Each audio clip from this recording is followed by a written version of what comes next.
Hace poco más de 2000 años, en este lugar sucedió algo extraordinario, algo que la ciencia no comprende y que ha tocado el corazón de millones de personas.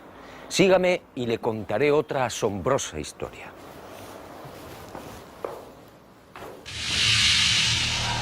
Todo empezó con el ajusticiamiento de un hombre. Fue brutalmente torturado. Fue azotado. Cargó un pesado madero hasta el lugar de ejecución. Fue clavado por las muñecas y pies y murió en la cruz. Y fue sepultado.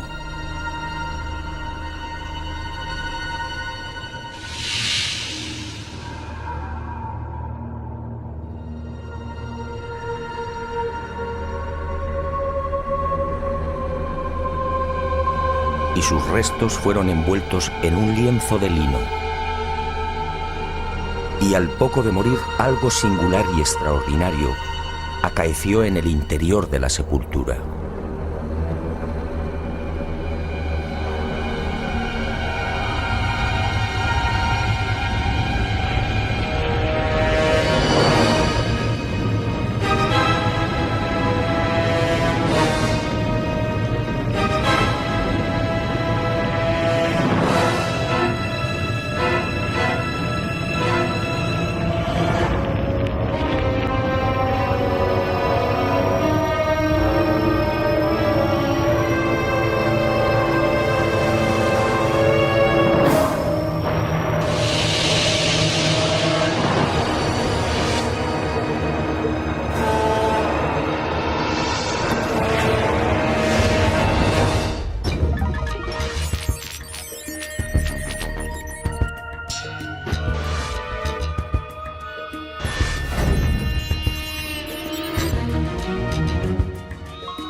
Y al poco de morir, en efecto, algo singular y extraordinario acaeció en la sepultura. En aquel lienzo, nadie sabe cómo, quedó dibujada la imagen de un hombre muerto. Esa espectacular imagen recibe hoy el nombre de síndone o sábana santa. Sin duda, uno de los grandes misterios a los que se enfrenta la ciencia.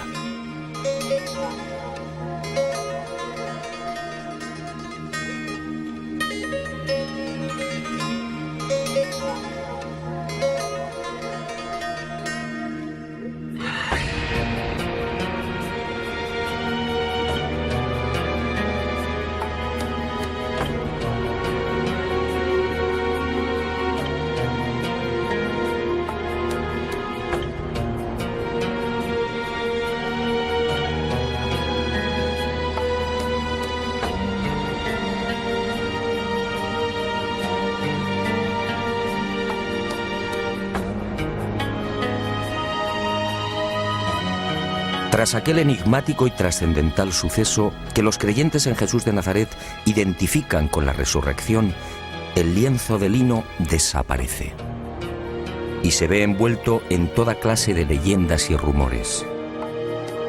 Eusebio de Cesarea, por ejemplo, insinúa que la sábana fue sacada de Jerusalén antes del asedio por las legiones romanas de Tito.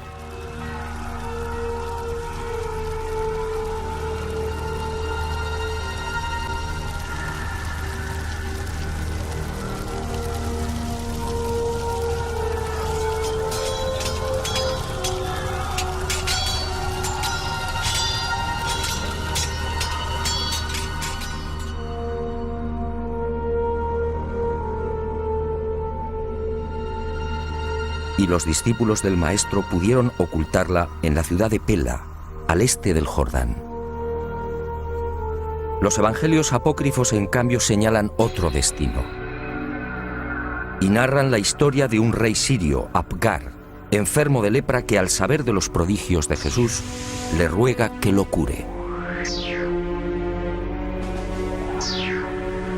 En una más que supuesta carta, Jesús responde anunciándole que una vez cumplida su misión enviará a Edesa, la actual ciudad turca de Urfa, a uno de sus discípulos para sanarle.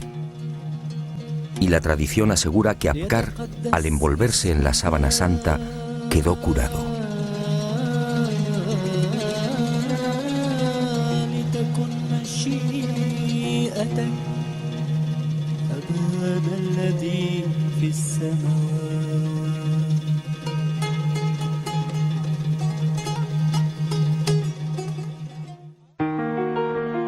Al margen de estas leyendas, lo que parece más probable es que el lienzo terminara saliendo de Jerusalén por simples razones de seguridad. Como es sabido, la ley mosaica prohíbe el contacto con cadáveres o con restos funerarios. Este era el caso de la sábana santa. En opinión de muchos exégetas, los discípulos de Jesús, al hacerse con el lienzo mortuorio, se vieron en la necesidad de trasladarlo lejos de Israel, ocultándolo en alguna de las nacientes comunidades cristianas de Asia Menor. Y Edesa fue el lugar elegido, quién sabe si por la protección del mítico rey Apgar.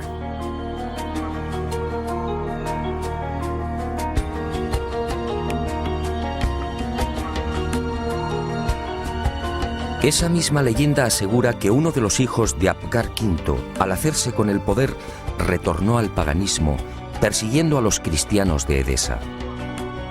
Y la sábana fue escondida en el interior de la muralla, sobre la puerta occidental. Después, durante siglos, silencio. Y en el año 525, al fin, una nueva pista. Cuentan las crónicas que en esa fecha Eulalio, obispo de Edesa, tuvo un sueño. Y en él, una mujer le señaló el lugar donde se hallaba escondida la sábana. Al retirar los ladrillos de la muralla, el obispo en efecto encontró el lienzo. Desde entonces, la imagen del hombre muerto fue expuesta y venerada en Edesa. Y no se sabe exactamente por qué, pero solo fue mostrada la cabeza. Esta imagen recibiría el nombre de Mandilion, una imagen que inspiró sin duda a infinidad de artistas bizantinos y medievales.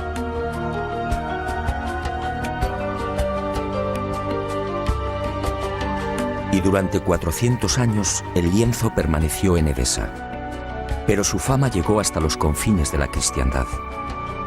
Y en el año 944 el supersticioso emperador de Bizancio, Romano Lecapeno, tomó la decisión de apoderarse del Mandilion. Suponía que así, con la sábana en su poder, obtendría la protección divina. Y un poderoso ejército rodeó Edesa. La sagrada reliquia una vez más sería causa de muerte y sufrimiento. Finalmente, Edesa se rindió y el Mandilion entró triunfante en Constantinopla. Era el 16 de agosto del 944. Allí, en la iglesia de Santa María de Blanquernas, fue expuesta a los fieles todos los viernes. Robert de Clary, soldado y cronista de la mal llamada Cuarta Cruzada, dejó testimonio de ello. Había en Constantinopla, entre otros, un monasterio que se llamaba Nuestra Señora Santa María de Blanquernas, donde se conservaban las síndones en que nuestro Señor fue envuelto, que cada viernes se mostraba vertical, de modo que se podía ver bien la figura de nuestro Señor. Y de nuevo la guerra y el fanatismo religioso silenciaron el ya arduo peregrinaje de la sábana. En la noche del 9 al 10 de abril de 1204, los cristianos atacan Constantinopla. La ciudad arde y la síndone desaparece. No existen documentos que certifiquen su nuevo destino y los nuevos propietarios, pero todo señala a los caballeros templarios como los custodios del lienzo, al menos durante un siglo. No es ningún secreto que la Orden del Temple se funda, entre otras razones, para tratar de reconquistar Tierra Santa y, sobre todo, para poner a salvo determinados símbolos y objetos religiosos. Entre los más importantes, el cáliz de la Última Cena, el Arca de la Alianza y, sobre todo, la Sábana Santa.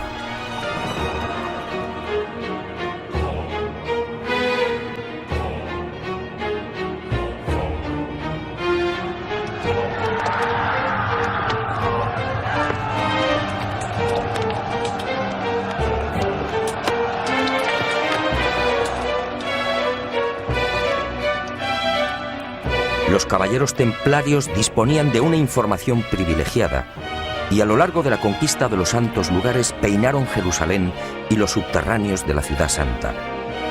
En especial, los túneles y cámaras secretos de lo que fue el primero y segundo templos de Salomón. ¿Encontraron lo que buscaban? En mi opinión, nunca hallaron el Santo Grial o el Arca, pero sí la Sábana Santa.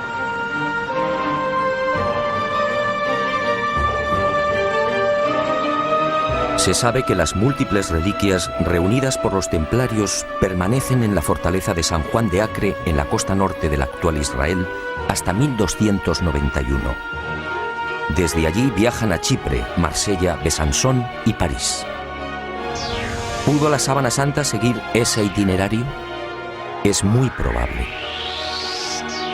Uno de los indicios que apunta a los templarios como los secretos propietarios de la síndone durante 145 años es la acusación por parte de la Santa Sede de venerar a un extraño rostro al que llamaban Baphomet, un rostro sospechosamente parecido al de la Sábana Santa.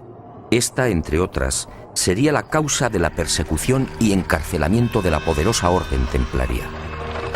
En la noche del 6 de octubre de 1307, pocas horas antes de la caída de la cúpula templaria, un carro abandona la fortaleza del Temple en las afueras de París. El hombre que lo conduce se protege con una sábana. Los soldados de Felipe IV el Hermoso registran la carga de paja, pero no encuentran nada. Y la síndone que protege al conductor es puesta a buen recaudo. 7 años después, en 1314, Jacques de Molay, gran maestre de la orden templaria, y Godofredo de Charny, su lugarteniente y comendador de Normandía, son quemados vivos en una pequeña isla del Sena. La Sábana Santa sigue sin aparecer, pero sería por poco tiempo. En 1349, 42 años después de la caída del Temple, por orden del Papa Clemente V y del suceso del carro, otro Godofredo de Charny, señor de Lirey, saca a la luz el lienzo con la imagen del hombre muerto. Parece claro que ambos Godofredos de Charny eran parientes. ¿Pudo quedar la sábana en poder del segundo señor de Lirey? Es lógico, ya que la síndone se encuentra bajo su protección.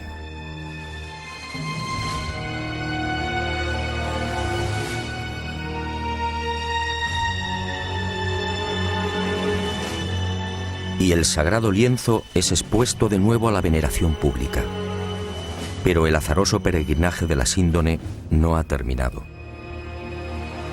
Unos 60 años más tarde, en 1415, Margarita de Charny, nieta de Godofredo y casada con el señor de San Hippolyte-sur-le-Duc, retira la sábana de la colegiata de Lirey. Tiene miedo a los pillajes que ha generado la Guerra de los 100 años. Y el lienzo es trasladado al castillo de San Hippolyte.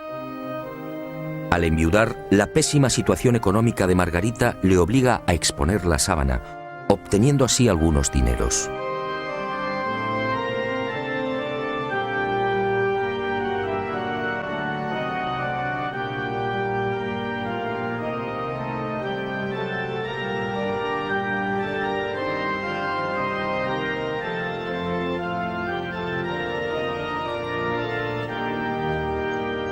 Las penurias económicas de Margarita de Charny se agudizan y finalmente se ve obligada a ceder el lienzo a la Casa de Saboya. El 22 de marzo de 1453 se firma en Ginebra el contrato de cesión. A partir de ese momento y hasta 1983, la síndone sería propiedad de los Saboya. El 18 de marzo de ese año, los herederos de Humberto II de Saboya, ex rey de Italia, entregarían la sábana santa al Vaticano. Y el lienzo, como si de una maldición se tratase, continuó peregrinando de castillo en castillo. Por fin, en 1502, reposaría temporalmente en Chambéry. Fue en esta capilla, en la noche del 3 al 4 de diciembre de 1532, donde la sábana santa estuvo a punto de ser destruida. Se declara un pavoroso incendio provocado al parecer por los calvinistas, y la urna de plata que contiene la reliquia, regalo de Margarita de Austria en 1509, es retirada en el último momento. El fuego alcanza a la urna y varias gotas de plata fundida queman y traspasan los 48 pliegues en que se hallaba doblado el lienzo. También el agua empleada para sofocar el incendio impregna parte de la sábana, formando rombos que se repiten simétricamente a lo largo de la imagen.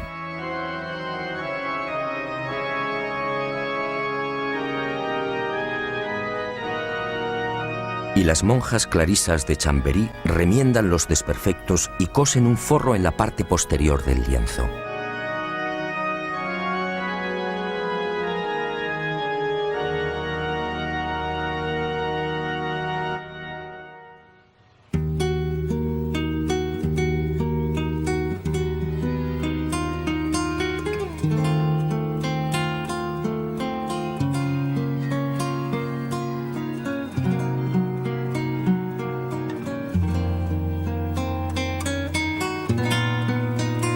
La sábana santa se salva milagrosamente y la imagen vuelve a ser expuesta, ahora mágicamente centrada entre las líneas paralelas que dejó el fuego.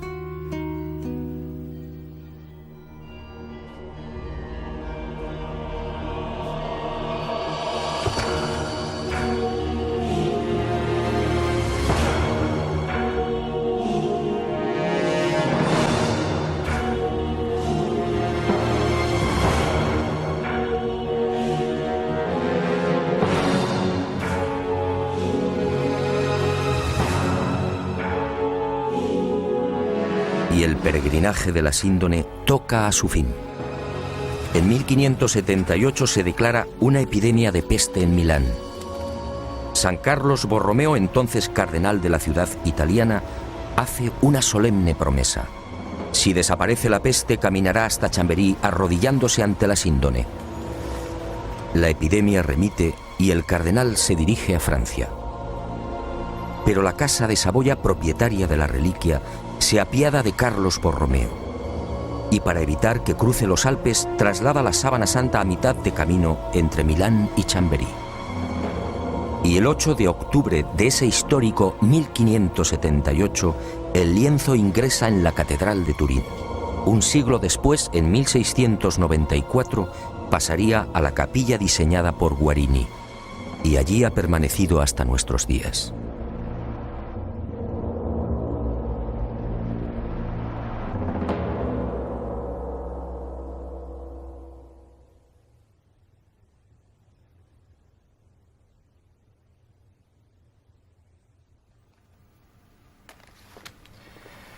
Evidentemente, a la vista de estos testimonios históricos, nadie debería dudar de la autenticidad de la sábana santa.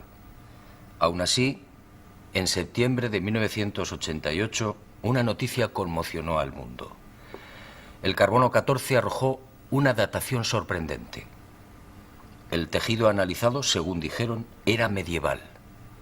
Y los científicos situaron la época de su elaboración entre los años 1260 y 1390. Esto, de ser cierto, significa sencillamente que la imagen del hombre muerto es una falsificación. Y los medios de comunicación, con una lamentable falta de rigor, propagaron el suceso. De inmediato, otros científicos reaccionaron, poniendo en tela de juicio la bondad del carbono 14. Poco a poco salieron a la luz hasta 26 irregularidades en los procesos de datación efectuados por los 3 laboratorios. Y se habló incluso de complot. Pero la prensa ignoró esta segunda parte. Naturalmente, las fechas obtenidas por el carbono 14 indignaron a historiadores y científicos que llevaban más de 20 años dedicados al estudio de la síndone. Repasemos algunas de estas investigaciones.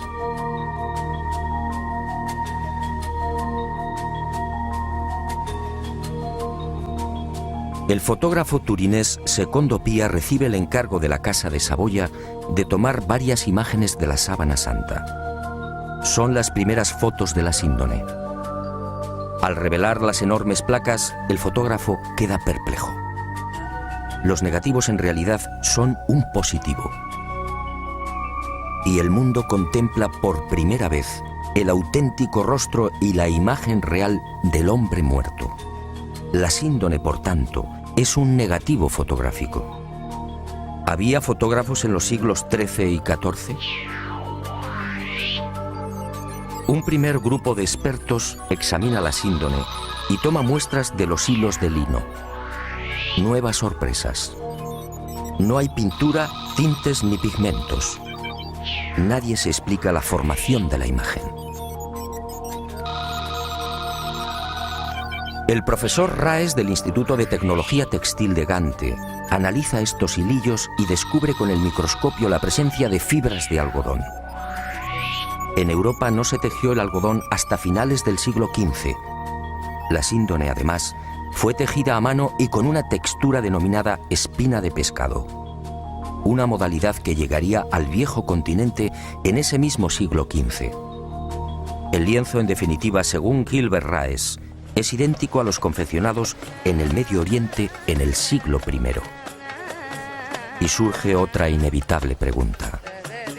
¿Cómo se las ingenió el falsificador de los siglos XIII o XIV para introducir en la urdimbre unas fibras de algodón todavía desconocidas en Europa? Médicos y antropólogos examinan también la figura del hombre muerto. Lo que ven les llena de admiración. Aquel varón de claro perfil caucásico fue un atleta. Altura 1,81 metros. Perímetro de la caja torácica 99 centímetros. Longitud de las piernas 94 centímetros. Extremidades superiores 82 centímetros. Altura de los hombros, medida entre los puntos acromiales, 45 centímetros. Perímetro máximo de las rodillas, 42 centímetros. Peso total alrededor de 80 kilos. Peso aproximado del cerebro, 1.492 gramos.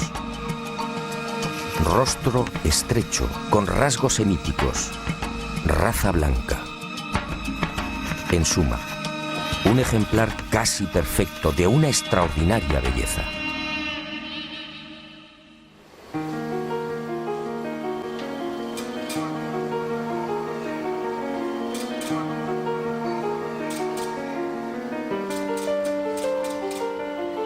Los científicos tratan de imitar la imagen de la Sábana Santa y utilizan toda clase de procedimientos. Pinturas, soluciones acuosas, calco sobre cadáveres e impresión al fuego. Los resultados, como es fácil apreciar en estas copias, son decepcionantes.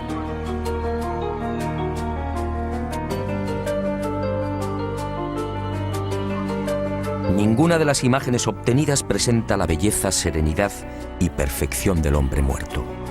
La duda sigue en el aire. ¿Cómo se las ingenió el supuesto falsificador para plasmar una figura tan precisa y delicada? Pero sigamos. Las sorpresas de los científicos apenas habían comenzado. En la noche del 23 de noviembre de 1973, Max Frey, palinólogo y experto en criminalística, tiene acceso a la Sábana Santa. Toma muestras del polvo adherido al lino y las analiza al microscopio electrónico.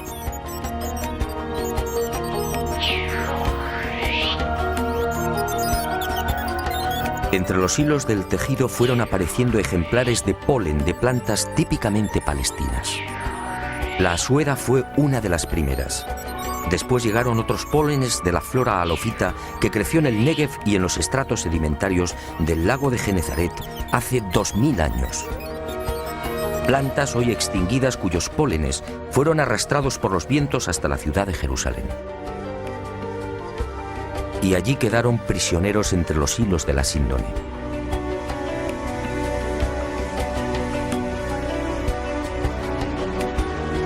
Después descubrió el polen de Linum mucronatum, una planta exclusiva de Turquía, otros 9 pólenes de la región de Anatolia y 12 especies que crecen en Francia e Italia.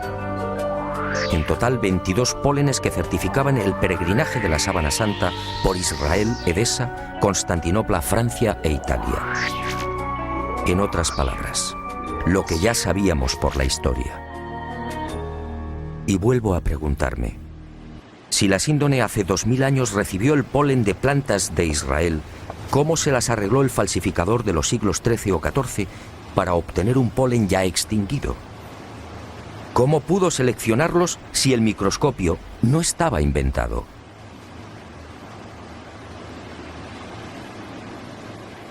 Los descubrimientos de Max Frey, en efecto, hablan por sí mismos. La presencia del polen debería de haber sido más que suficiente para silenciar a cuantos negaban la autenticidad de la síndone. Pero el carbono 14 siguió eclipsando estos aplastantes hallazgos científicos. Tampoco era de extrañar al tratarse de la supuesta imagen de un dios. Si la síndone hubiera contenido la figura de Napoleón o de Ramsés II, el enigma se habría zanjado rápidamente. También en 1973 se llegaron a otras no menos interesantes conclusiones. En la Sábana Santa no hay un solo indicio de putrefacción. ¿Cómo era posible? Si la imagen era el resultado de la aplicación a la tela de moléculas orgánicas, bien de origen natural o artificial, ¿cómo explicar que el intenso calor generado por el incendio de Chambéry no hubiera modificado su color? Incluso las zonas que estuvieron en contacto con las gotas de plata fundida conservan la misma tonalidad y densidad que el resto. De haber sido una falsificación, esas regiones aparecerían claramente alteradas y descoloridas. Y la ciencia prosiguió su espectacular avance. En octubre de 1978, un nutrido grupo de científicos tuvo acceso a la síndone. Era el proyecto STURP, la mayor parte perteneciente a la NASA. Y la Sábana Santa fue sometida a una minuciosa y amplísima batería de experimentos científicos. Los resultados, una vez más, impresionaron a los especialistas. Veamos algunos de ellos. En la imagen del hombre muerto se observan numerosos coágulos, manchas y reguerillos de sangre. Pues bien, nadie logró explicar por qué esos coágulos aparecen intactos y con los bordes perfectamente definidos. Si aceptaban la hipótesis del robo del cadáver, dichas manchas tendrían que haber sufrido las lógicas roturas y desflecados. Al introducir un escáner entre el lienzo y el forro cosido por las monjas clarisas de Chambéry, se observó que la sangre había penetrado también en el reverso del lienzo. Aquella sangre era del grupo AB, muy común entre los judíos. Las diferentes analíticas y pruebas hematoscópicas demostraron la presencia en la imagen de sangre venosa y arterial, así como de la albúmina del suero sanguíneo. Y el veredicto del carbono 14 quedó nuevamente en ridículo. ¿Qué falsificador de los siglos XIII o XIV tenía la capacidad para aislar y distinguir el grupo AB o la sangre venosa del arterial? Como es sabido, mucho después, en el siglo XVI, el español Miguel Servet fue condenado a la hoguera por asegurar, entre otras cosas, que la sangre circulaba. Y los científicos volvieron a comprobar lo que ya se sabía: ni rastro de pintura ni de pigmentación alguna. Aquel supuesto falsificador efectivamente tuvo que ser un genio. Otra de las sorpresas llegó al explorar los hilos. En este tipo de tejido, cada hilillo está integrado por unas 200 fibras. Vistas al microscopio parecen cañas de bambú. Pues bien, De esas 200 fibras, solo 2 o 3, las más superficiales, aparecían chamuscadas. Solo 2 o 3 eran las responsables de la formación de la imagen. En un primer momento, los científicos atribuyeron el abrasamiento de las hebras superficiales a una misteriosa y desconocida radiación. Una energía intensa y brevísima. Solo así podía explicarse una imagen tan superficial. Después, al examinar las fibras con el microscopio de contraste de fases, se percataron de algo mucho más sutil. Las hebras en realidad no estaban quemadas. Las fibras habían sido deshidratadas, es decir, envejecidas y oxidadas en centésimas de segundo. En suma, se habían vuelto amarillas exactamente igual que amarillea el lino con el paso del tiempo. El resto de las fibras, sin embargo, conservaba la frescura y el color más claro, propios de un lino no envejecido artificialmente. Lo que los ojos aprecian en la síndone, por tanto, no es otra cosa que un cambio de tonalidad en las referidas fibras superficiales. Increíble, sí. La imagen del hombre muerto, según los científicos, tiene su origen en un singular mecanismo de envejecimiento. Dos de los científicos del proyecto STURP, los entonces capitanes de las Fuerzas Aéreas norteamericanas, Jackson y Jumper, serían los descubridores de otra de las singularidades de la imagen de la Sábana Santa de Turín. Al detectar aquella anomalía, sus esquemas mentales se vinieron abajo definitivamente. Trabajando con las computadoras, se percataron de algo aparentemente imposible. La imagen era tridimensional. Al contrario de lo que sucede con una fotografía normal y corriente, la imagen del hombre muerto conservaba una información subterránea, solo detectable con los ordenadores. Aquella no era una imagen plana. La intensidad luminosa de cada punto era distinta y dependía de la distancia del cuerpo al lienzo. El hallazgo fue tan asombroso que los capitanes repitieron el experimento una y otra vez, utilizando incluso voluntarios envueltos en sábanas. El microdensímetro escandidor y el VP8, la computadora utilizada para la recepción y recomposición de los millones de dígitos, arrojaron siempre el mismo resultado. Las zonas del lienzo que tocaban el cadáver, la nariz por ejemplo, disfrutaban de una luminosidad superior a las que se hallaban más alejadas del cuerpo. Nuevo mazazo al carbono 14. Que se sepa, solo en el siglo XX y con dificultades, fue posible la maravilla de la tridimensionalidad. En el transcurso de estos experimentos, Jackson y Jumper fueron a descubrir otro singular detalle. Al examinar las espaldas del hombre muerto, comprobaron que los músculos dorsales y deltoides aparecían extrañamente abombados. Esto llevó a los científicos a la siguiente deducción.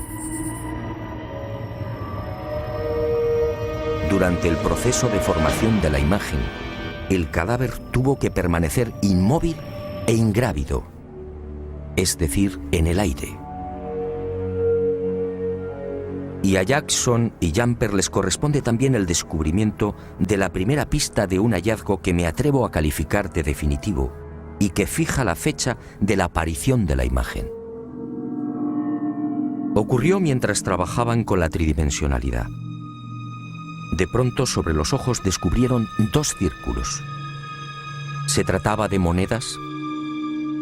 Esa justamente era la costumbre judía en los enterramientos próximos al sábado. Los párpados del difunto eran cerrados y sobre ellos se depositaban sendas monedas. Al poco, el padre Filas, jesuita norteamericano, redondeó el descubrimiento.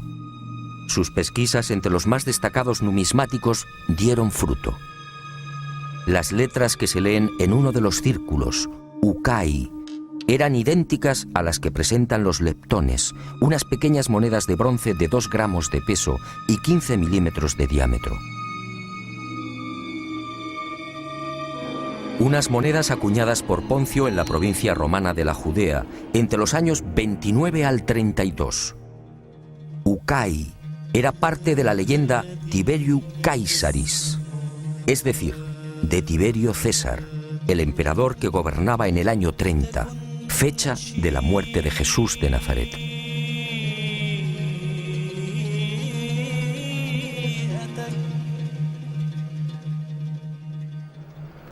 Como hemos visto, hay argumentos y pruebas científicas que demuestran sobradamente la autenticidad de la sábana santa. Alguien hace 2000 años, en aquel sepulcro, manipuló el tiempo e hizo desaparecer el cadáver. Una medida tan respetuosa como inteligente. ¿Imagina usted lo que habría sucedido si la humanidad hubiera conservado los huesos de Jesús de Nazaret?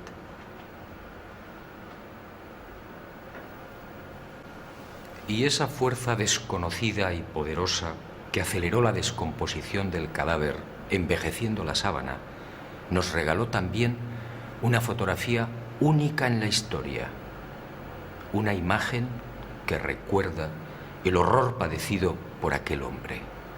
Sígame y se lo mostraré. Ah, y una advertencia. Quizá lo que se dispone a ver y escuchar no sea de su agrado. Pero esa fue la verdad. También la medicina investigó la imagen del hombre muerto, y lo que halló causó pavor entre traumatólogos, internistas, forenses y anatomistas. Examinemos paso a paso aquella pasión y muerte. Cercana a la medianoche del jueves al viernes, aquel hombre se retiró a lo más frondoso del olivar. Y una profunda angustia lo clavó a tierra. El fortísimo estrés y quizá el miedo provocaron un singular fenómeno en su piel, la hematidrosis, un sudor sanguíneo que empezó a debilitarlo. Las manchas de sangre, en efecto, cubren toda la imagen.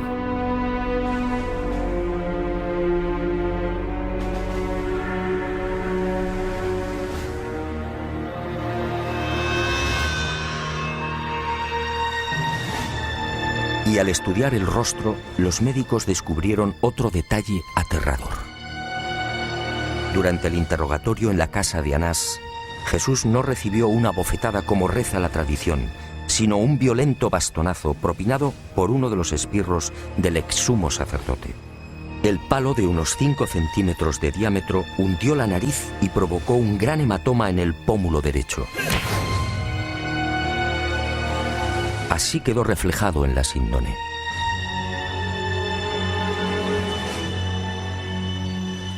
Pero lo peor estaba por llegar. Al examinar las imágenes frontal y dorsal, patólogos y forenses palidecieron. Aquel hombre había sido flagelado brutalmente. Algunos expertos han contado 120 golpes. Otros creen que recibió alrededor de 200. Golpes secos, potentísimos, que afectaron incluso a los testículos y al coxis.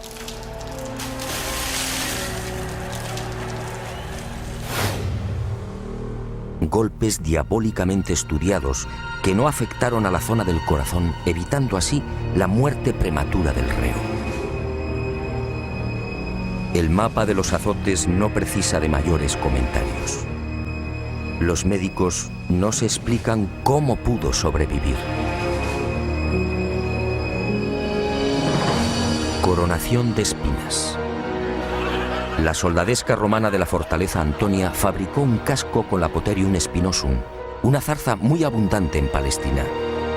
Un matorral armado de púas rectas y en forma de pico de loro de hasta 6 centímetros de longitud. Y el yelmo fue encajado sin piedad en la cabeza del hombre, afectando a nuca, cuero cabelludo y frente.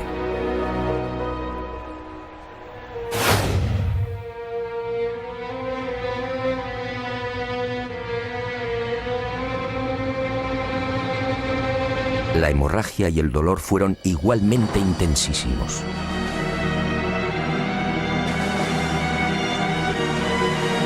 Minutos después, maltrecho, debilitado y febril, el reo se vería obligado a cargar sobre los hombros el madero transversal de la cruz, el patibulum, un tronco áspero y agresivo de unos 35 o 40 kilos de peso.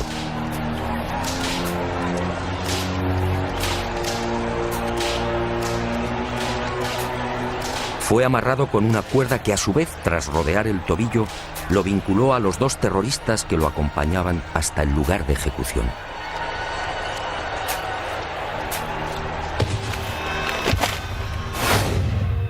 Y en esos 500 o 600 metros, la tortura de las caídas, los violentos impactos del rostro contra las piedras, las rodillas destrozadas, los dientes quebrados y los mechones de barba arrancados por los soldados al intentar levantarlo. La imagen de la Sábana Santa es fría y certera.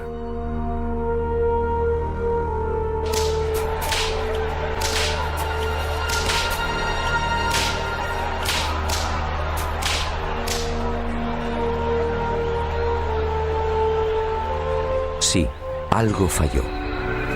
Según los médicos, el largo clavo de hierro de unos 20 o 25 centímetros utilizado para clavar una de las muñecas debió tropezar con un nudo y fue retirado y martilleado de nuevo.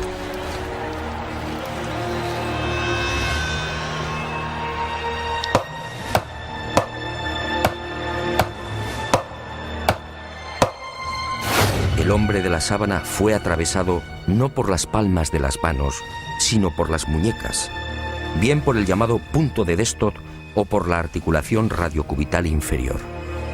Los clavos rozaron el nervio mediano y provocaron la contracción de los dedos pulgares.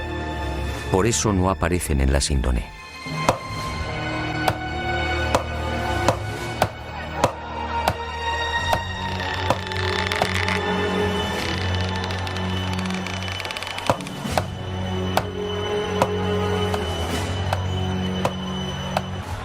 Con el tercer clavo, según los médicos, no hubo problemas. Entró limpiamente cosiendo ambos pies al madero vertical. Y la pierna izquierda permaneció flexionada. Así aparece en la imagen de la síndone como consecuencia del rigor mortis. El final se acerca y el suplicio va alcanzando unos límites difíciles de imaginar. El reo necesita respirar. Para ello solo dispone de un sistema: apoyarse en el clavo de los pies y alzarse a pulso milímetro a milímetro, con la ayuda de los clavos que perforan las muñecas.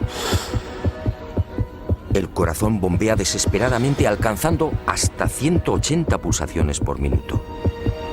A los 10 o 12 minutos, pérdida de conocimiento. Pero el hombre se recupera. Nueva lucha para obtener un poco de oxígeno. La tetanización gana la batalla. Las piernas quedan inutilizadas. Ahora solo puede alzarse con el auxilio de las muñecas y músculos de los hombros. El cataclismo es generalizado. Finalmente el corazón se rompe. La agonía se ha prolongado durante hora y media. La medicina, perpleja, sigue muda.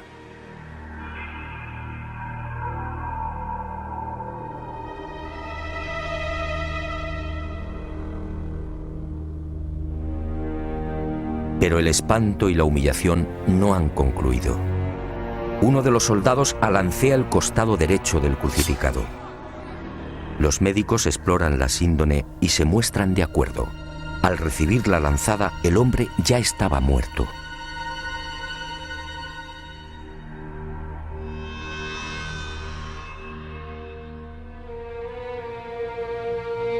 La lanza resbaló por encima de la sexta costilla, atravesó pulmón y corazón y abrió la aurícula derecha.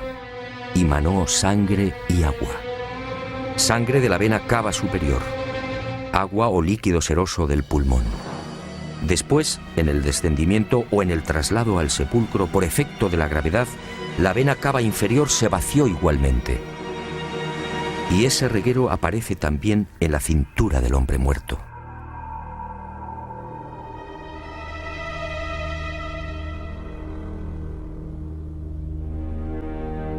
Y llegamos a una de las preguntas clave. ¿Quién era este hombre? ¿Se trataba de Jesús de Nazaret? Los especialistas en cálculo de probabilidad matemática han sido rotundos. Según Paul de Gail, ingeniero y jesuita francés, la posibilidad de que no fuera Jesús es de 1 contra 225.000 millones. En palabras del médico italiano Tino Zeuli, esta probabilidad es la misma que tiene una piedra de convertirse en pájaro y salir volando.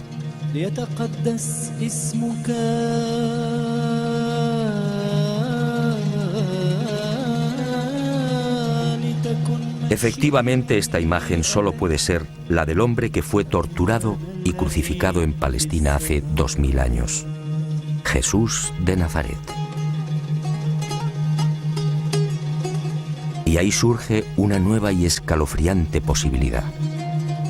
Algún día, a no tardar, la ciencia estará en condiciones de extraer de la sangre de la sábana santa una muestra de ADN.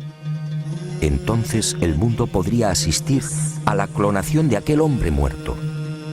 La clonación de Jesús de Nazaret. Decenas o cientos de cuerpos físicamente idénticos al del Maestro.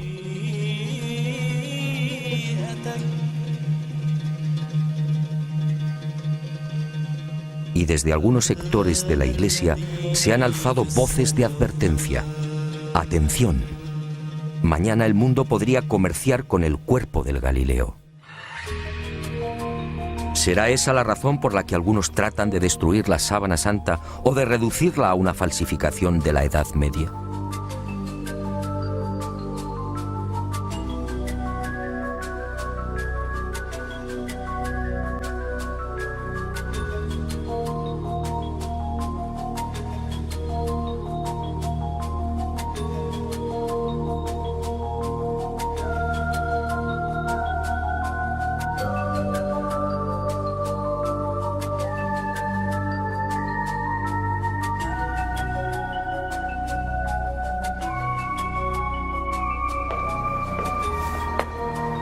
Ahora lo sé. Jesús de Nazaret, mi Dios y Creador, se guardó un as en la manga. Un as para los escépticos, el as de la resurrección. Algo que felizmente también le pasará a usted.